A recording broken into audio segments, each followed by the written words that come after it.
গল্পের শুরুতেই আমরা দেখতে পাই মহাকাশের বিশাল শূন্যতায় যাত্রা করছিল খনি উত্তোলনের জাহাজ বোরেয়ালিস।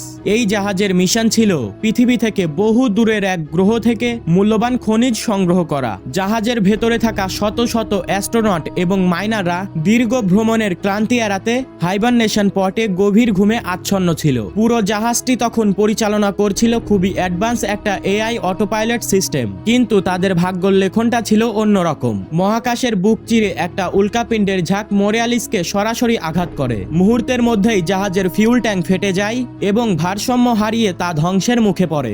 জাহাজের এআই সিস্টেম যখন বুঝতে পারে জাহাজটিকে এখন আর রক্ষা করা সম্ভব নয়, তখন সে ইমার্জেন্সি মোড অন করে সব যাত্রীর পথগুলোকে পাশের একটি অজানা গ্রহের দিকে লঞ্চ করে দেয়। ঠিক এই সময় আমরা দেখতে পাই অ্যান্ডি রামিরেসকে। অ্যান্ডি কোনো বড় অ্যাস্ট্রোনট নয়, সে ছিল একজন সাধারণ লোয়ার লেভেল ইঞ্জিনিয়ার। প্রচন্ড ঝাঁকুনিতে যখন অ্যান্ডির ঘুম ভাঙে, সে নিজেকে একটি ছোট পটের ভেতরে আবিষ্কার করে। তার স্পেস স্যুটের সঙ্গে যুক্ত এআই লিওনার্ডো তাকে দ্রুত স্যুট পরে নিতে বলে। পরে অ্যান্ডি জালনা দিয়ে সামনে তাকিয়ে পুরো চমকে ওঠে। সে দেখতে পায় তার সাথের অসংখ্য পট বাতাসের ঘর্ষণে আগুনে পুড়ে ছাই হয়ে যাচ্ছে। অ্যান্ডির পটটিও একটা আগুনের গোলার মতন এসে একটা পাহাড়ের কোণে আঘাত খায়। অ্যান্ডি সেই ধাক্কায় জ্ঞান হারিয়ে ফেলে। যখন অ্যান্ডির জ্ঞান ফেরে, সে দেখে একা। লিওনার্ড তাকে সতর্ক করে, তাকে বলে পটে আগুন ধরে গেছে এবং যে কোনো সময় এটি বিস্ফোরিত হতে পারে। কিন্তু দুর্ভাগ্যবশত ল্যান্ডিং এর ধাক্কায় পডের গেটটি লক হয়ে যায়। অ্যান্ডি মরিয়া হয়ে কাঁচ ভাঙার চেষ্টা করে, কিন্তু পডের কাঁচ ছিল অত্যন্ত শক্তিশালী। একজন সাধারণ ইঞ্জিনিয়ার হওয়ায় অ্যান্ডির কাছে কোনো উন্নত টুল ছিল না। শেষমেশ প্রাণ বাঁচাতে সেখানে থাকে একটা ফায়ার এক্সটিংগুইশার দিয়ে সে বারবার কাঁচে আঘাত করতে থাকে। কাঁচ ভাঙার ঠিক শেষ মুহূর্তে পডটি পাহাড় থেকে নিচে পড়ে যায়। অ্যান্ডি সেখান থেকে বেরোতে পারলেও তার স্যুটের একটি অংশ কাঁচে লেগে ছিঁড়ে যায় এবং তার অক্সিজেন দ্রুত শেষ হতে থাকে। লিওনার্ডের দ্রুত সতর্কতায় অ্যান্ডি কোনোভাবে তার রিপেয়ার স্প্রে দিয়ে সেই ফুটোটাকে রিপেয়ার করে এবং শেষমেশ নিজের জীবন রক্ষা করে। বাইরে বেরিয়ে অ্যান্ডি জনমানবহীন একটা ধূসর প্রান্তরে নিজেকে আবিষ্কার করে। লিওনার্ড জানায় মানুষের কাছে এই গ্রহ সম্পর্কে ম্যাপ বা কোনো তথ্যই নেই। দূরে তাদের বড় জাহাজ বোরেয়ালিসকে পুড়তে দেখে সেদিকে যাওয়ার সিদ্ধান্ত নেয়। যাওয়ার পথে সে একটি ধ্বংস হয়ে যাওয়া পট দেখতে পায়।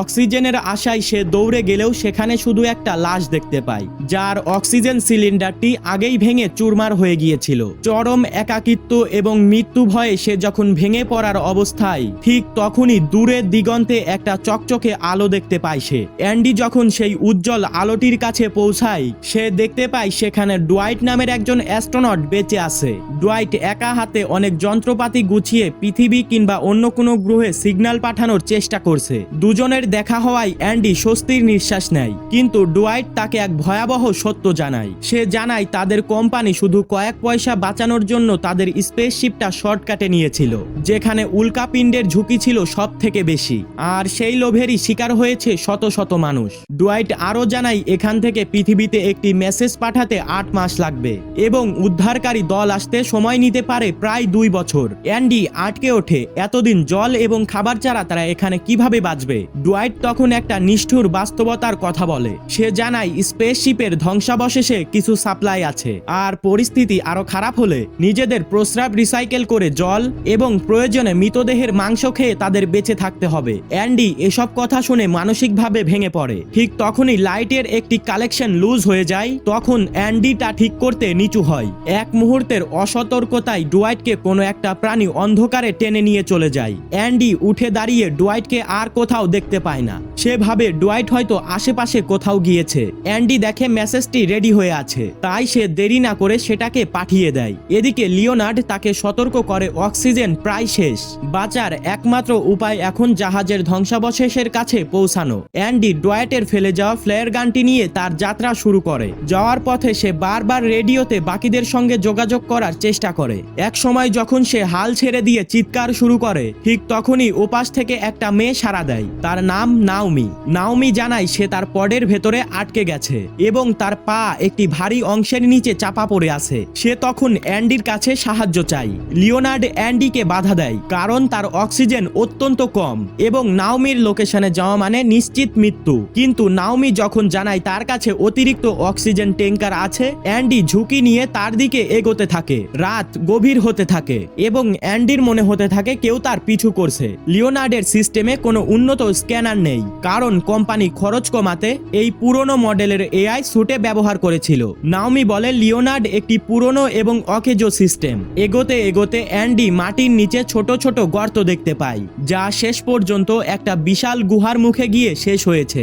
গুহার ভেতরটা মাকড়সার জালের মতন অদ্ভুত চাদরে ঢাকা। অ্যান্ডি বুঝতে পারে এখানে এমন কিছু আছে যা পৃথিবীর নয়। সে ভয় পেয়ে পালাতে শুরু করলে নাওমি তাকে সাহস যোগায় এবং এগোতে সাহায্য করে। হঠাৎ নাওমি তার উন্নত স্ক্যানারে দেখতে পায় যে অ্যান্ডির স্যুটের ট্র্যাকার সিস্টেমের পেছনে আরো কয়েকজন টিম মেম্বার তাদের দিকে এগিয়ে আসছে, কিন্তু তারা রেডিওতে কোনো উত্তর দিচ্ছে না। লিওনার্ড জানায় তারা মাত্র 100 মিটারের দূরত্বে, কিন্তু নাওমি চমকে যাওয়ার মতন একটা তথ্য দেয়। সে বলে ওই টিম মেম্বাররা আসলে সবাই মারা গেছে। সেই ট্র্যাকারগুলো আসলে অদ্ভুত সেই এলিয়েনের পেটের মধ্যে আটকে আছে। অ্যান্ডি আতঙ্কিত হয়ে ফ্লেয়ার গান থেকে একটা ফ্লেয়ার ছুড়ে চারপাশ আলোকিত করে। আলোর ঝলকানিতে সে দেখতে পায় বিভৎস মাকড়সার মতন দেখতে একটা ক্রিয়েচার তার দিকে এগিয়ে আসছে। প্রাণ বাঁচাতে সে দৌড়াতে গিয়ে একটা পাহাড়ের ফাটলের মধ্যে পড়ে যায়। ক্রিয়েচারটি উপর থেকে আক্রমণ করলে সে কোনো মতে পিছলে সেখান থেকে নিচে পড়ে যায়। নিচে পানি থাকায় সে বড় কোনো আঘাত না পেলেও তার স্পেস স্যুটটি ফেটে যায় এবং অক্সিজেন লিক হতে শুরু করলে সে তার শেষ রিপেয়ার স্প্রেটি দিয়ে কোনো মতে লিকটা বন্ধ করে। নাওমি রেডিওতে তার অবস্থান জানতে চাইলে অ্যান্ডি এই সমস্ত ঘটনা তাকে জানায়। ঠিক সেই মুহূর্তে রেডিওতে অ্যান্ডি শুনতে পায় ডোয়াইটের আর্তনাদ। ডোয়াইট চিৎকার করে বলছে সে ক্রিয়েচারগুলোর সঙ্গে লড়াই করছে এবং সে অ্যান্ডির খুব কাছেই আছে। নাওমিও অ্যান্ডিকে অনুরোধ করে ডোয়াইটকে বাঁচাতে, কারণ ডোয়াইটের কাছেই প্রয়োজনীয় অক্সিজেন ছিল। যদিও অ্যান্ডির জিপিএস সিস্টেম নষ্ট হয়ে গেছে, কিন্তু নাওমি তাকে রেডিওর মাধ্যমে গাইড করে ডোয়াইটের লোকেশনের দিকে নিয়ে যায়। অ্যান্ডি যখন ডোয়াইটের কাছে পৌঁছায় তখন চারপাশ ছিল কুয়াশায় ঢাকা।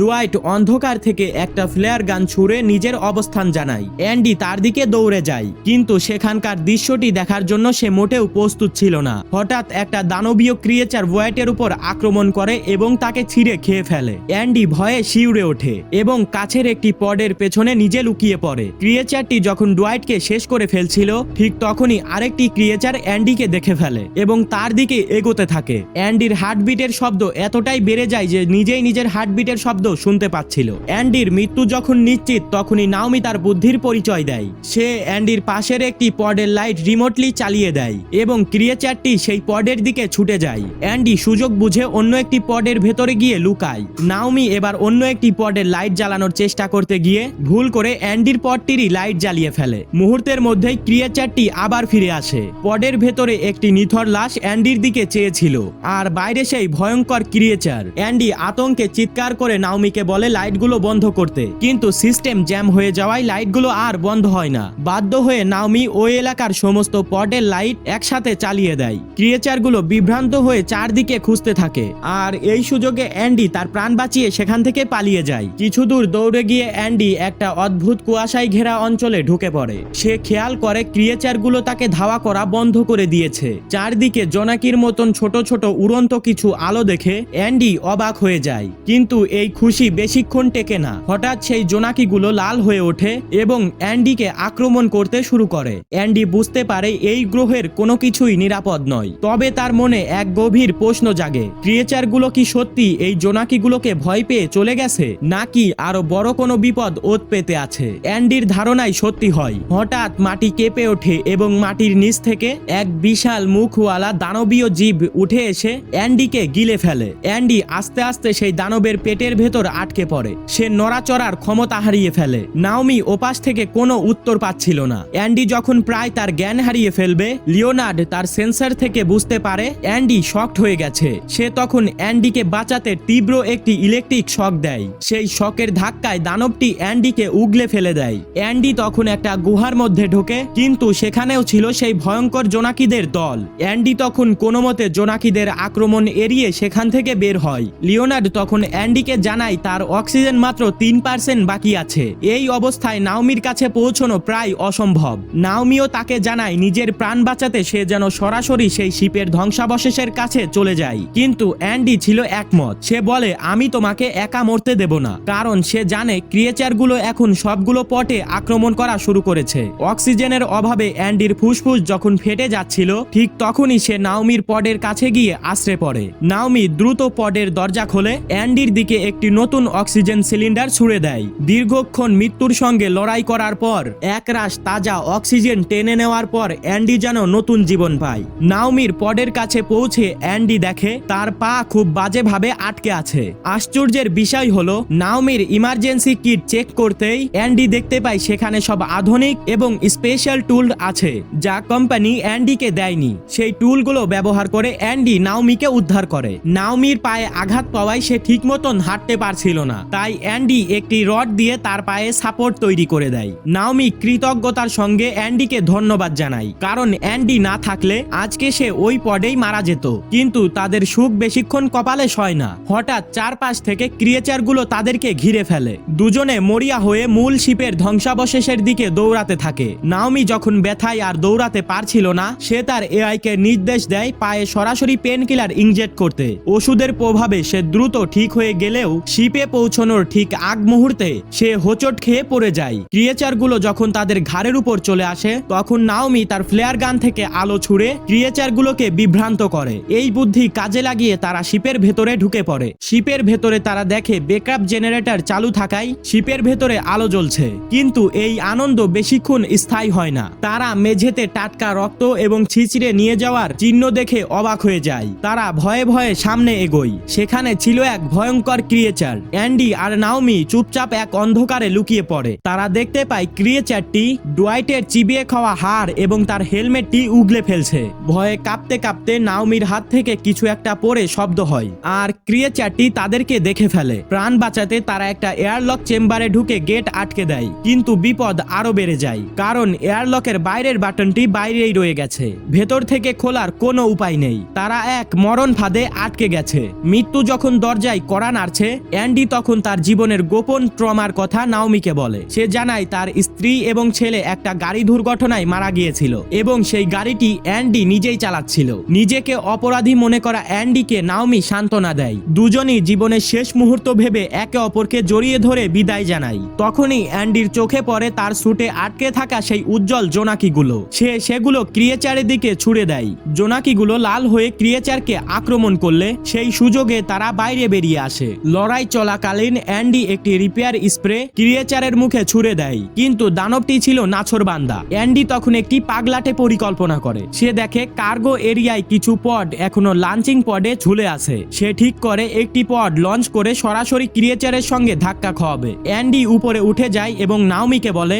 এই রুমের সমস্ত লাইটগুলো অফ করে দিতে, যাতে অন্ধ ক্রিয়েচারটি নাওমিকে খুঁজে না পায়। কিন্তু পড স্টার্ট করার জন্য পর্যাপ্ত পরিমাণে পাওয়ার ছিল না। লিওনার্ড জানায় অ্যান্ডির স্যুটের ব্যাটারি পডের সাথে কানেক্ট করলে এটি স্টার্ট হবে, তবে অ্যান্ডিকে পডের ভেতরেই বসতে হবে। অর্থাৎ পডটি যখন ক্রিয়েচারের উপরে পড়বে, অ্যান্ডিও তখন সেই মরণ ঝুঁকির মধ্যেই থাকবে। অ্যান্ডি নাওমির জীবন বাঁচাতে নিজের জীবন ঝুঁকিতে রাখতে রাজি হয়। অ্যান্ডি পডের ভেতরে বসে নিজের স্যুটের ব্যাটারি পডের ইঞ্জিনের সঙ্গে কানেক্ট করে। স্যুটের পাওয়ার কমতে শুরু করলেও পডটি লঞ্চ হওয়ার জন্য প্রস্তুত হয়। অন্যদিকে নাওমি নিজের জীবনের ঝুঁকি নিয়ে তার স্যুটের সব লাইট জ্বালিয়ে দেয়, যাতে সেই ক্রিয়েচারটি তাকে তাড়া করে। অ্যান্ডি পডের ভেতর থেকে দেখতে পাচ্ছিল নাওমি অনেক চেষ্টা করে সেই ক্রিয়েচারটি পড ল্যান্ডিং এর জায়গায় নিয়ে আসছে। সেই মুহূর্তে অ্যান্ডির চোখের সামনে ভেসে ওঠে তার জীবনের সেই অভিশপ্ত রাত। কিভাবে একটি দুর্ঘটনা তার স্ত্রী সন্তানকে নিয়ে গিয়েছিল। বছরের পর বছর সে নিজেকে খুনি ভেবে এসেছিল। আজ সে কাউকেই মরতে দেবে না। আজ সে হবে একজন রক্ষাকর্তা। সঠিক মুহূর্ত আসতেই অ্যান্ডি পডটাকে রিলিজ করে দেয়। একটি উল্কাপিণ্ডের মতন পডটি গিয়ে সরাসরি দানবের উপর আশ্রে পড়ে। প্রচন্ড বিস্ফোরণে পুরো এরিয়া কেঁপে ওঠে এবং ক্রিয়েচারটি মুহূর্তেই পিষে মারা যায়। নাওমি বিস্ফোরণের ধাক্কায় দূরে ছিটকে পড়লেও দ্রুত সামলে নিয়ে অ্যান্ডির পডের দিকে দৌড়ে যায়। সে পডের দরজা খুলে দেখে অ্যান্ডি অজ্ঞান হয়ে পড়ে আছে। নাওমি ডুকরে কেঁদে ওঠে। সে ভেবেছিল হয়তো অ্যান্ডি মারা গেছে, কিন্তু সবাইকে অবাক করে অ্যান্ডি ধীরে ধীরে তার চোখ খোলে। সে গুরুতর আহত হলেও সে বেঁচে ছিল। নাওমি আনন্দে তাকে জড়িয়ে ধরে। অন্ধকার রাত শেষে তারা দুজনেই তখন জীবিত। ধীরে ধীরে সেই রহস্যময় গ্রহে সূর্য ওঠে। ভোরের আলোয় গ্রহটির ভয়ঙ্কর রূপ যেন কিছুটা শান্ত হয়। অ্যান্ডি নাওমিকে জানায় যে ডুয়াইটের তৈরি করা ট্রান্সমিটার দিয়ে সে পৃথিবীতে সংকেত পাঠিয়েছে। যদিও সেই মেসেজ পৌঁছাতে অনেক দিন লাগবে এবং উদ্ধারকারী দল আসতে সময় লাগতে পারে প্রায় 2 বছর, কিন্তু তাদের কাছে এখন বেঁচে থাকার মতন খাবার আছে। শিপের ভেতর পর্যাপ্ত পরিমাণে অক্সিজেন, জল এবং খাবার আছে, যা দিয়ে অনায়াসেই তারা 2 বছর কাটিয়ে দিতে পারবে। অ্যান্ডি এবং নাওমি একে অপরের দিকে তাকিয়ে হাসে। তারা জানে লড়াইটি সহজ ছিল না এবং সামনেও এরকম আরো চ্যালেঞ্জ আসবে, কিন্তু তারা আর একা নয়, তারা এখন একে অপরের সঙ্গী। এভাবেই এক ধ্বংসাত্মক দুর্ঘটনা আর একাকিত্বের লড়াই দিয়ে মুভিটা এখানেই শেষ হয়ে যায়। তো বন্ধুরা, কেমন লাগলো আজকের ভিডিওটা যদি ভালো লেগে থাকে অবশ্যই লাইক করে চ্যানেলটাকে সাবস্ক্রাইব করে দিবেন। ভিডিওটা সম্পূর্ণ দেখার জন্য ধন্যবাদ।